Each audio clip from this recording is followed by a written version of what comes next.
인터뷰. 모두를 위한, 모두를 향한 모두의 궁금증 훅 인터뷰. 집중호우로 인명피해 큽니다. 왜 이렇게 컸을까요? 피해가. 충북 청주 오송에서는 지하차도 침수로 13명이 숨지는 안타까운 사고가 일어나기도 했는데요. 미리 막을 수는 없는지, 당국은 어디에 있었는지 전문가에게 물어보도록 하겠습니다. 공화성 우석대 소방방지학과 교수 전화로 연결돼 있습니다. 교수님 안녕하세요. 네, 공화성입니다. 네, 주말 사이에 큰 비가 내렸습니다. 근데 피해는 더 컸는데요. 전반적으로 좀 짚어주세요.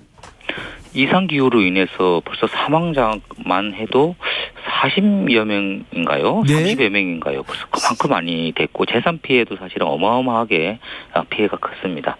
사실은 예전부터 이상기후는 기후현상은 계속 있을 것이다. 네. 또 폭우도 예전보다 많이 더 국지성 폭우라든가 이런 것들이 많을 것이다. 이렇게 다 알고 있는데도 불구하고 네. 우리가 대처가 많이 미흡하지 않았나 이렇게 생각합니다. 기상이변이다, 어쩔 수 없다, 이렇게 생각해서는 안 될 것 같아요. 지난해도 그렇고요. 최근 들어서 집중호우 계속되고 있지 않습니까? 사망자가 너무 많이 나와요. 네, 맞습니다.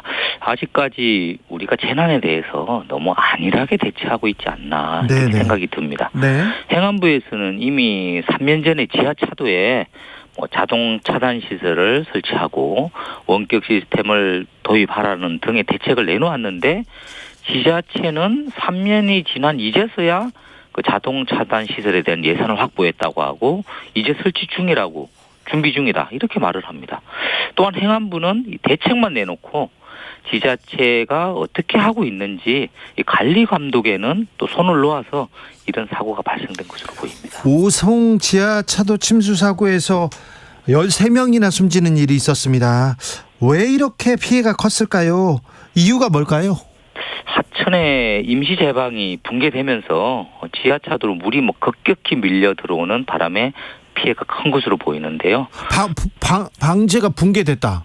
그러면은 어떻게 대피하라, 어떻게 대비하라 이런 내용이 있었을 거 아닙니까?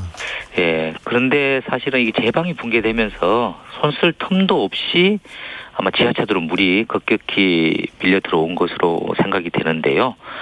그때 미리 또 호우 경보는 미리 또 발령이 됐기 때문에 네.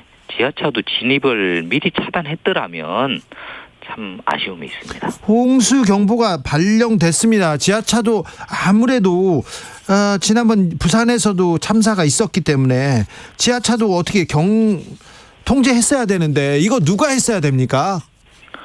지자체에서 해야 되겠죠. 지자체에서요? 예, 맞습니다. 지자체에서 해야 되는데 아무도 안 나와 있었습니까?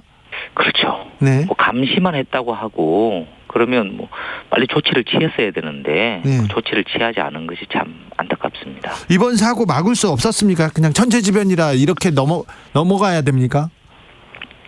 자연재난인데요. 예. 이 자연재난은 사실은 완전히 막을 수는 없지만 네. 우리가 최소화시킬 수는 있거든요. 그렇죠. 그래서 안전에 대한 그 예산 집행이나 이를 추진함에 있어서 안전을 항상 후순위에 둬서 아마 그렇지 않나 싶습니다. 네. 아마 우리 행정이 예전부터 항상 그랬습니다. 네. 이런 복지 정책도 중요하지만 안전에 대한 정책을 우선순위로 둘 때에 이런 사고를 막을 수 있을 것이라고 생각됩니다. 작년에 포항에서 그리고 강남에서 폭우로 인한 피해가, 인명피해가 컸어요.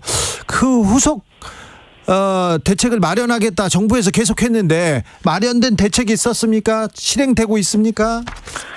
특별히 지하 주차장이라든지 그다음에 지하 역사라든지 반지하 주택이라든지 이런 대책을 내놓았습니다.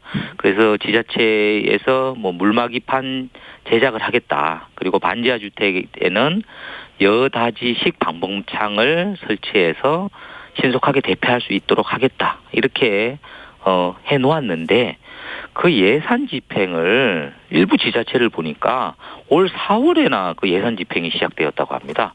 그러면 그 물막이판을 언제 만들고 그렇죠. 언제 공급하겠습니까? 올 장마는 대비하기는 어렵겠는데요?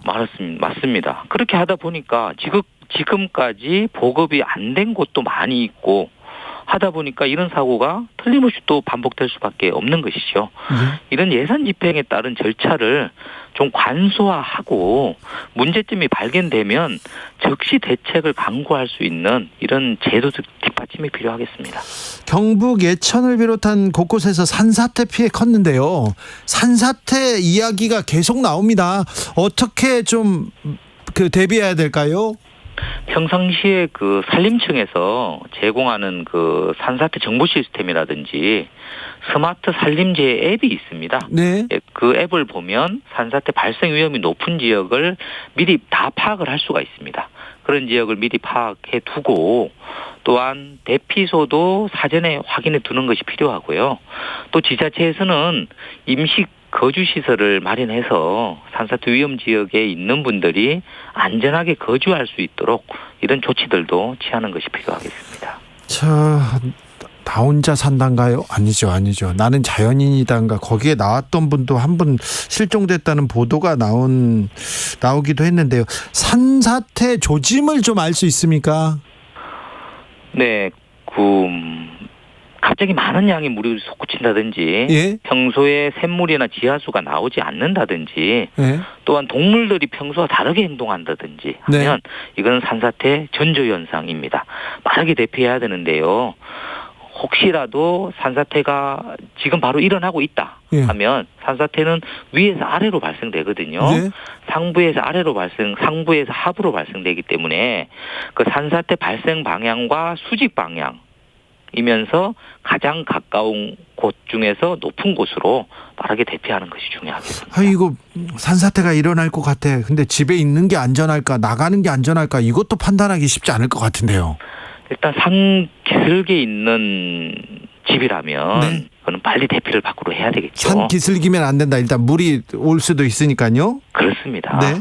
그 산사태로 인해서 집을 덮칠 확률이 높기 때문에 그거는 미리 피하는 것이 좋겠습니다. 알겠습니다.